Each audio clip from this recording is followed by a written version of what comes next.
Olá pessoal, hoje a gente vai dar continuidade com o nosso conteúdo. Hoje a nossa aula vai ser uma aula de revisão e de recuperação. Hoje é o nosso roteiro de número 20 e hoje a gente vai revisar acerca dos nossos últimos capítulos, principalmente o nosso último capítulo acerca das grandes navegações. O que foram as grandes navegações, o que elas trouxeram de transformação para a humanidade, né? Nossa aula será de revisão, fortalecer esse conteúdo e também de recuperação para quem estiver precisando. Esse é o nosso roteiro, ele vem trazendo acerca das grandes navegações, aquilo que possibilitou as grandes navegações, o que elas foram, né? Uma das coisas que possibilitou a grande navegação foi o fato da unificação do poder nas mãos dos reis. Como eles tinham todo o poder na mão, eles puderam investir, né? Eles puderam investir capital, dinheiro, na compra de navios, no desenvolvimento do que era necessário, das tecnologias, no pagamento das pessoas para realizarem essas viagens que eram muito perigosas, temidas. Lembrando aqui o imaginário da época, é que o mundo ele era plano, né? Então se você se afastasse demais, você iria cair nos abismos. É, é, e que o mundo também, a concepção dos europeus é que o mundo era bem menor do que o que a gente conhece hoje. Eles não tinham ideia da existência dos demais continentes. Para eles, a única parte do mundo que existia era a Europa e uma parte da Ásia, né? Então, as grandes navegações foi justamente esse processo de navegação marítima por parte dos europeus, né? O processo que os europeus foram descobrindo para eles, não para a humanidade, porque já havia muitos povos habitando todas as outras regiões do planeta, mas para os europeus foi esse processo de tomar conhecimento, né, que existia outras partes do planeta, certo? Então, o objetivo de tudo era sempre o lucro, né? Era na busca de conseguir riqueza, de conseguir especiarias que os europeus se lançavam ao mar. Foi assim que se deu a chegada deles na África, na América, na Índia. Eles estavam sempre em busca de especiarias, em busca de mercadorias valiosas para serem vendidas na Europa, né? E a gente vem também aqui vendo como foi se dando os tratados, como o principal deles, o Tratado de Tordesilhas de 1494, que estabelecia dividir o mundo entre as terras que fossem descobertas, né, para eles descobertas, mas que na verdade a gente já sabe que eram habitadas por milhões de pessoas. Mas as terras que fossem, entre aspas, no pensamento deles, descobertas, elas seriam divididas entre espanhóis e portugueses. Então foi traçado uma linha imaginária a 370 léguas da ilha de Cabo Verde, no Oceano Atlântico, e tudo que estivesse anterior à linha dessas 370 léguas pertenceria a Portugal, e as terras que estivessem posterior à linha pertenceria à Espanha. Então esse foi o Tratado de Tordesilhas, né? Que a gente pode acompanhar aqui no nosso roteiro. E por último, a gente tem a nossa atividade de revisão, algumas páginas para serem revisadas, que vocês podem encontrar as respostas. E nós temos a nossa atividade de revisão, que é uma atividade que 3 questões são de marcar, múltipla escolha. Vocês só precisam copiar a resposta que vocês considerarem corretas, ok? As que vocês acharem que estão erradas não precisa copiar também. E as últimas 4 questões, 4, 5, 6 e 7, são de resposta por escrito, ok?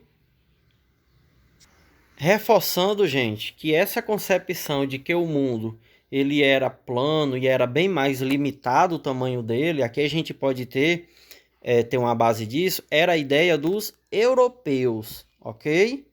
Para outros povos, como os africanos, os povos que viviam na América, até mesmo na Ásia, eles tinham outra concepção de mundo. certo? Essa era a concepção dos europeus. Para os europeus, o mundo era apenas essa parte aqui, mais ou menos, não era nem tudo isso não. Essa parte aqui que está destacada em amarelo, não é ela toda não, porque eles não sabiam da existência do Japão, nem da China, certo? Então era apenas a Europa, uma parte aqui das Índias, como era chamada toda essa região da Ásia, e a parte norte da África. Pronto, era só o que eles conheciam. Para eles não existia nada mais do que isso no mundo. E mesmo assim, além de acharem que o mundo era só essa parte que está destacada aqui, aliás, bem menos ainda do que essa parte que está destacada em amarelo, eles ainda acreditavam que o mundo seria plano. Por quê? Porque eles olhavam para o mundo assim como qualquer pessoa olha, a partir dos sentidos, da visão. E pela visão, pelos sentidos normais, a gente não se vê de lado nem de cabeça para baixo, se vê sempre em pé. Então, para eles, o mundo era plano. Se você andasse demais, você poderia cair nos abismos, né? Então, você não poderia andar demais, nem em terra, nem de forma marítima, né? Navegar para alto mar. Muito bem. Essa era a visão dos europeus. Eles não conseguiam olhar a partir de um olhar mais desenvolvido, baseado em ciência, em observação. Não, o olhar dele era mais baseado nos sentidos, nos olhos, né? E as grandes navegações, que eram essas, começou com expedições em busca de mercadorias. A gente já viu que o primeiro país a se lançar ao mar foi Portugal, né, conquistando a região norte da África. A região norte da África, porque todos queriam participar do comércio de especiarias, mas somente os italianos participavam desse comércio porque tinham acesso às rotas por terra. Então Portugal começou a se lançar ao mar, conquistando cidades do litoral africano. Por estarem no litoral, se tornou mais fácil para os portugueses conquistarem essas cidades, né? Como a cidade de Ceuta. Então foi assim que Portugal começou a se lançar ao mar, conquistando cidades do litoral africano, porque elas eram cidades muito comerciais. Então eles tiveram acesso a rotas de comércio, a mercadorias. Inclusive eles conseguiram, conquistando essas cidades, participar de um comércio que era bilionário na época, que era o comércio da pimenta do reino, né? Que só Portugal, depois que conquistou essas cidades ao norte da África, é que tinha esse produto para vender na Europa. A pimenta do reino, que hoje é tão barato, né? Mas era muito valiosa na época, era utilizado na conservação de comida, de carne, né? Aqui a gente tem algumas caravelas que para a época era a maior tecnologia da época, né? Caravelas, naus, era outro tipo de navio, galeões, que era também outro tipo de navio, né? Eram navios que os portugueses aprenderam, à medida que eles iam conquistando esses lugares, eles iam aprendendo com esses povos, né? Aprendendo com os árabes, com os africanos, que já eram muito mais desenvolvidos na navegação. E quem organizava essas expedições era o próprio rei que pagava por elas. Por isso que Portugal também saiu na frente, porque foi o primeiro país do mundo a ter um rei para todo o território. Então esse rei tinha condições, dinheiro, já que todo mundo pagava imposto a ele, para ele organizar essas expedições, né? E eles iam levando a bandeira de Portugal, a bandeira daquele rei, conquistar essas terras, abrir rotas de comércio. Então, os responsáveis por essas expedições eram geralmente nobres do mais alto escalão português e depois dos outros países, né? Iam também nessas expedições soldados, marinheiros, pessoas para registrar, né, o diário de bordo, escrever. Iam padres também, monges católicos, para buscar estabelecer, converter esses povos que eles iam vendo ao longo do caminho, converter ao catolicismo, né? E geralmente a saída dessas expedições era o acontecimento.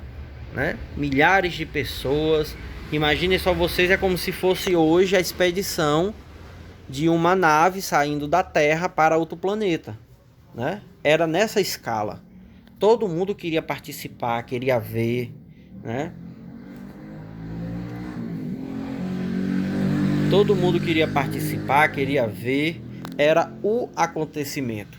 Ia para a beira lá do cais, o rei, a nobreza, os representantes religiosos abençoar aquela partida, né? A chegada dos europeus em outras partes do mundo mudou a história da humanidade para sempre, porque pela primeira vez a humanidade estava se relacionando entre si. Europeus chegando na África, depois chegando na América, nas Índias. Então, todos os continentes, todos os povos estavam entrando em contato uns com os outros pela primeira vez, certo? Isso foi essa a grande importância das grandes navegações, permitir que a humanidade se relacionasse entre si. A gente pode chamar até de uma globalização, né? A primeira globalização. Então, foi essa a importância das grandes navegações, certo? Aonde os europeus iam chegando, eles já iam tomando aquela terra para si. Voltavam para a Europa dizendo, ó, tal terra agora é nossa. Por exemplo, Portugal. Chegou na África, ó, aquela terra agora é nossa, né? As leis da época diziam o quê? Que cada país, no caso na Europa, certo, gente? Cada país que descobrisse uma rota e chegasse em Nova Terra, aquela terra iria pertencer àquele povo. Isso para os europeus. Por quê? Para as populações que já viviam na América, na África, eles não queriam perder a terra deles.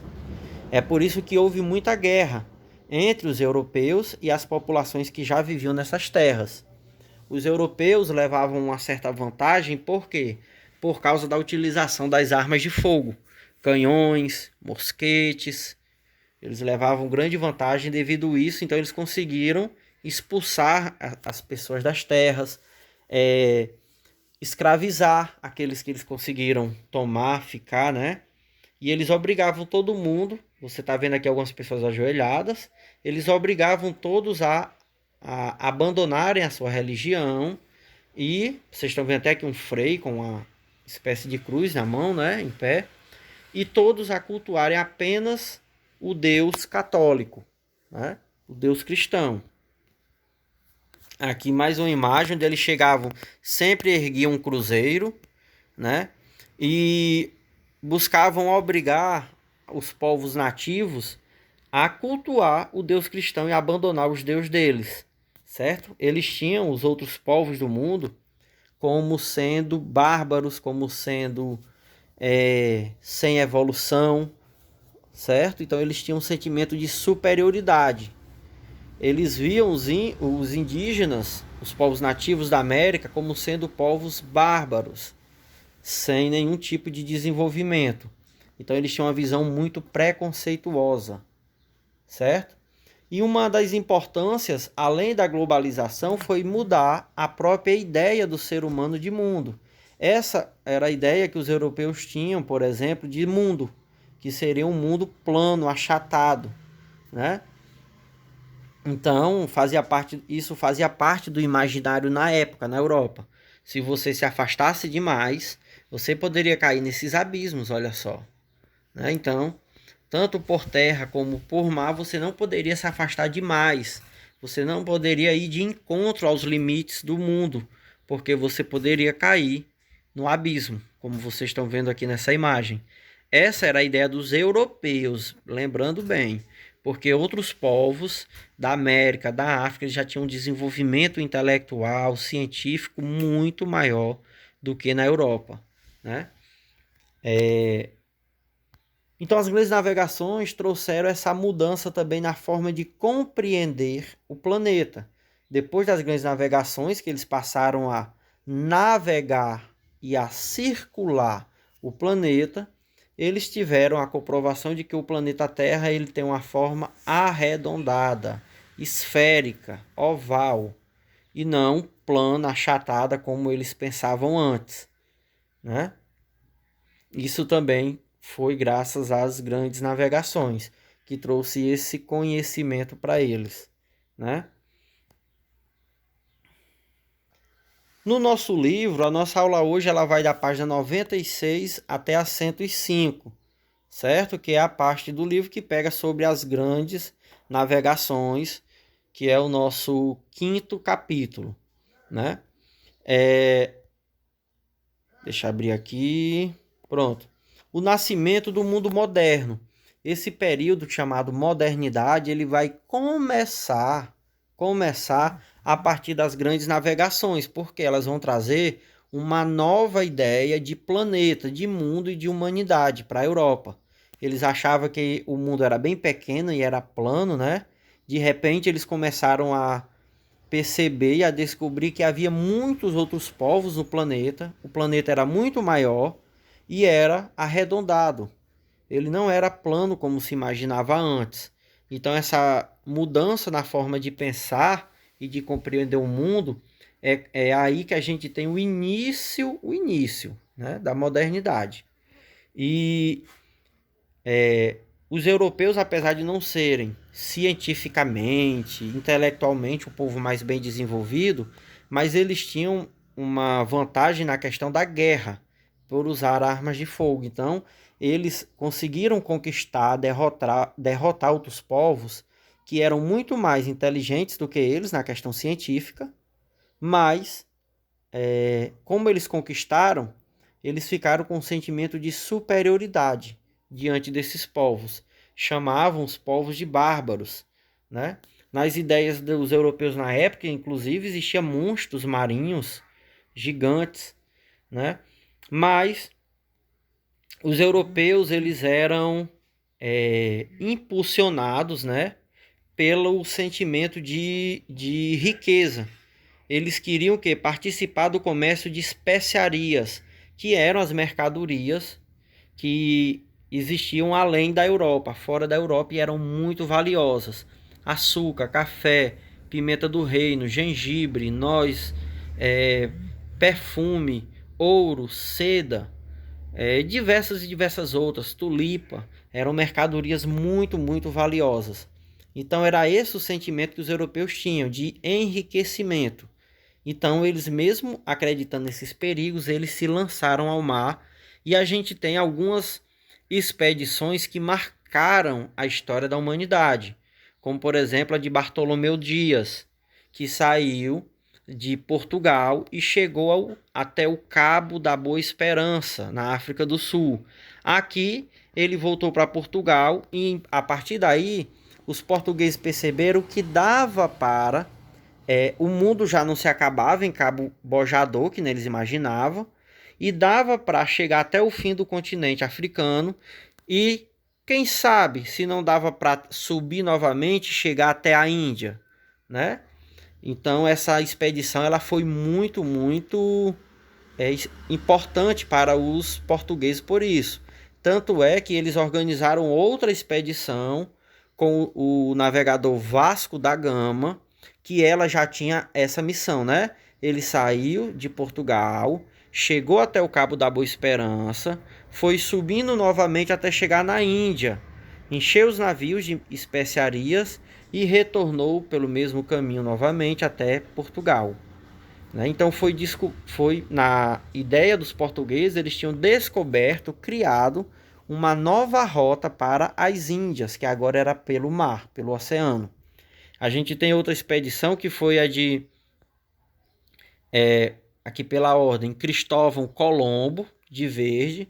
Cristóvão Colombo, qual era a ideia dele?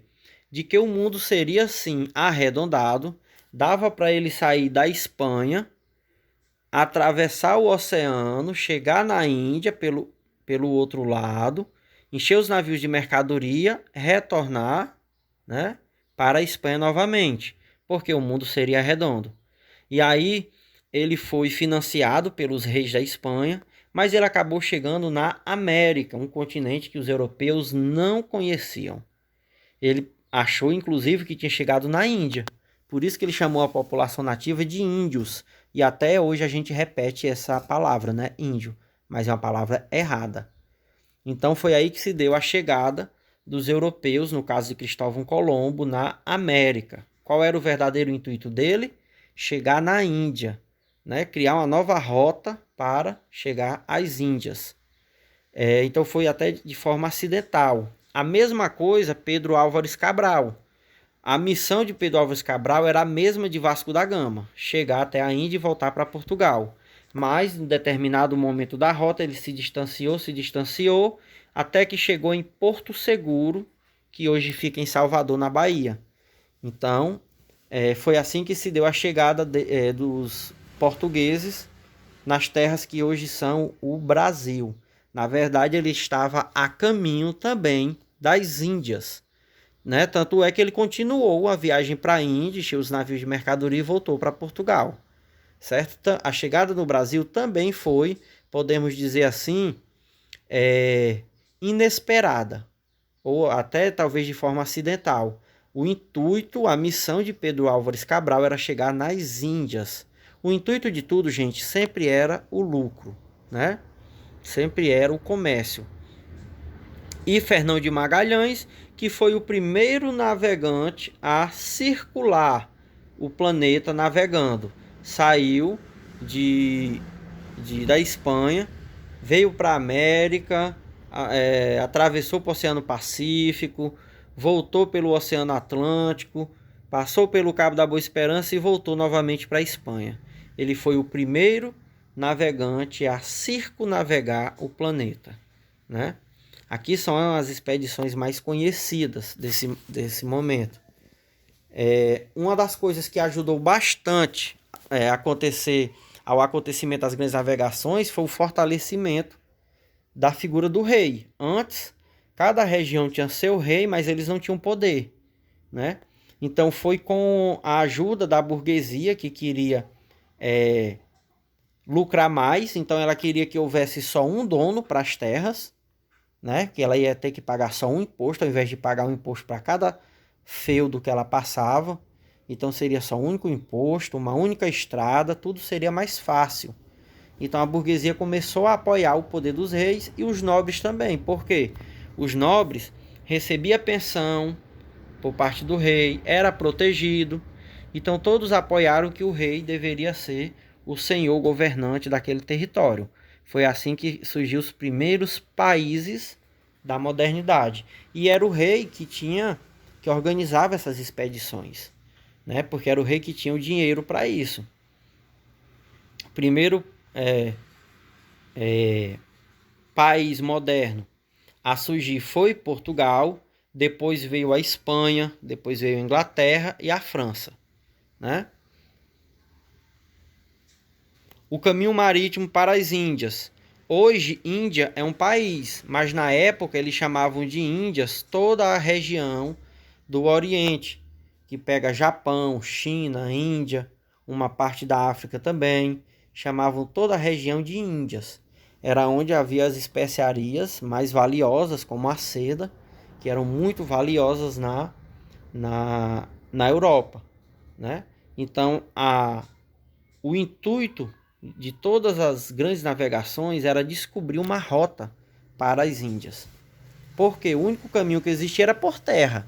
E somente os árabes e os italianos participavam desse comércio terrestre, certo? Então a chegada na África se deu pelos europeus, os portugueses principalmente, que foram conquistando o litoral. A chegada na América por Cristóvão Colombo, ela também se deu de forma, vamos dizer assim, acidental. Ele estava à busca de uma nova rota para as Índias, como a gente já viu. Tanto é que ele achou que tinha chegado na Índia, chamou a população nativa da América de índios.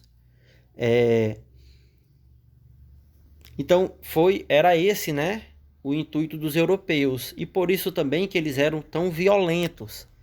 Porque na cabeça deles, eles estavam sempre em busca de riqueza, né?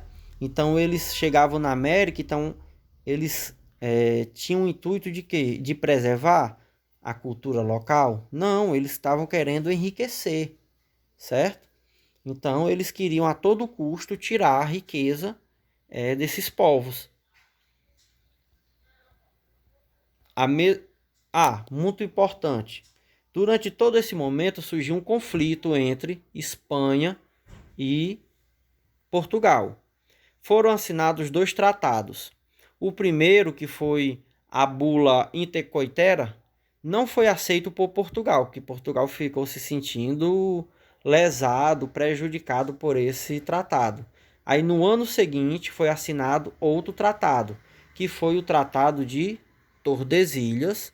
A gente já viu ele e a gente já viu o que ele significou, né?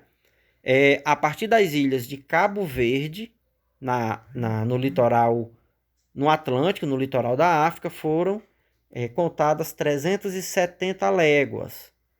Então foi demarcada uma linha imaginária aqui de Lilás.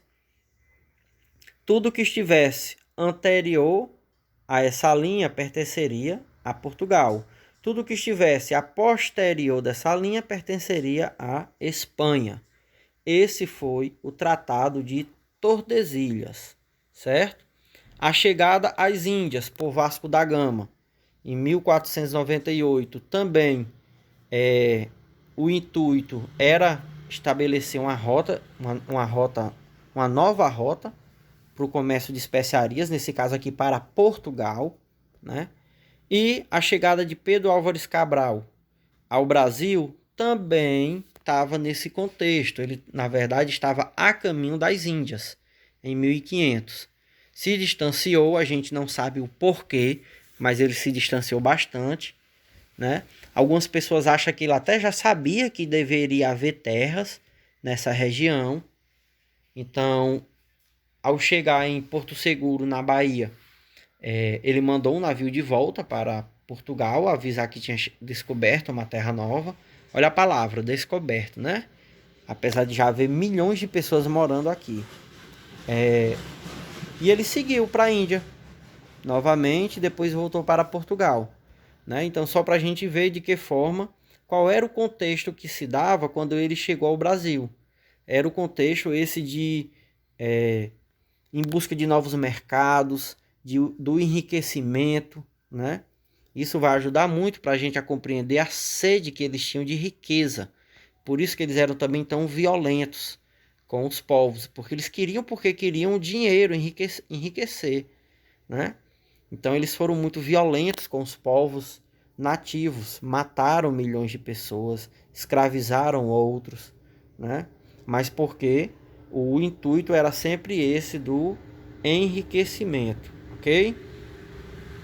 E por último a gente viu o cotidiano nas embarcações. A gente viu que não era fácil passar 45 dias, 60 dias no mar, até mais.